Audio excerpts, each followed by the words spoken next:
Como vão, seguidores, falar agora sobre a casa do caixão, a casa 8. O que acontece, que também é dúvida de muitos estudantes, o que acontece quando o Sol cai na casa 8?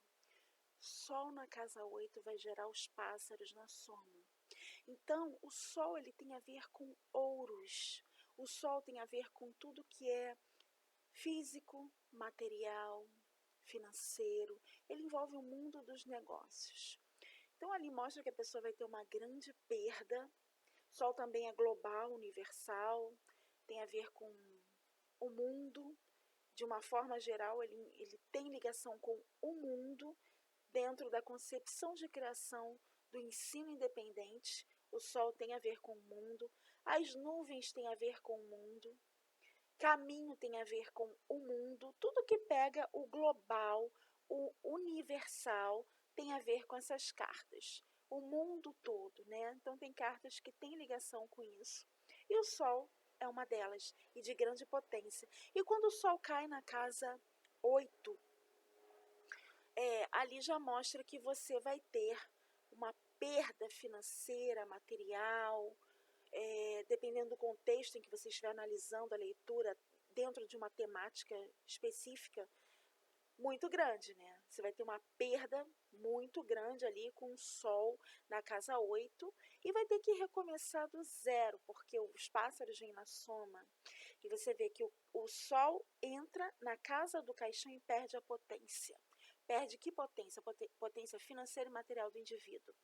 E aí vem os pássaros na consequência do fato. A consequência do fato mostra, ligada à casa do caixão, a energia da casa do caixão, mostra que você vai ter que recomeçar do zero, mas com muita dificuldade. E que as coisas não vão ser mais como antes. Então, essa casa é uma casa difícil. É uma casa de ponto de risco, é uma casa sombria. E vou falar também sobre as casas de ponto de risco agora, porque são 17 casas de ponto de risco no total. E a começar pela casa ali 2, a casa 2 dos obstáculos, casa 6, casa 7, casa 8, essas 4 da primeira linha horizontal são as casas de ponto de risco.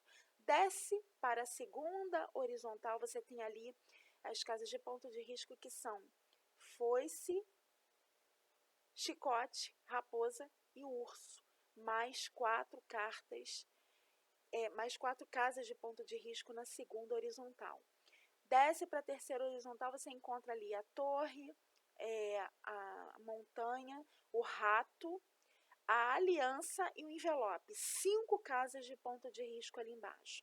E desce para a quarta e última horizontal, você encontra ali a casa da lua, você encontra a casa da chave, a casa da cruz, que são mais casas de ponto de risco, né? A lua, a chave, a âncora e a cruz, a âncora também, mais 4. Então, são 17 no total. 17 no total, porque a âncora, quando ela está vibrando o polo de radiação negativa, dependendo do contexto, ela também pode travar as coisas e prender a tal ponto que a pessoa não consiga mais, de forma alguma, sair dali, daquela situação. Então, entra ano e sai ano e a pessoa continua ali. Isso é coisa de âncora. Agora, lá nos obstáculos, você tem como sair. Só que os obstáculos, eles são problemas causados pelo próprio consulente. Dentro da concepção de criação de significados, interpretações e conjunções do ensino independente, obstáculos é uma casa que tem a ver com problemas desencadeados pelo próprio consulente. Então, os oraculistas aí fora, de um modo geral, eles falam que a casa dos obstáculos tem a ver com problemas. Mas eles não especificam que problemas. O ensino independente especifica. Tem a ver com problemas causados pela própria pessoa, pelo próprio consulente. É o próprio consulente que desencadeia esses problemas aí. E vai deixando acumular as pendências até resvalar em outros setores e virar uma bola de neve aquilo ali. Já na casa 8, os problemas são desencadeados por terceiros e por circunstâncias externas. Então, não tem a ver com o consulente. Na casa 8, é uma coisa que não depende só de você, na casa 8. pode ter a sua participação, o seu consentimento em algo, a sua autorização para algo, mas quem põe a mão na massa e desencadeia aquilo ali na 8 são terceiros. Nunca é o consulente, tá? De uma forma direta.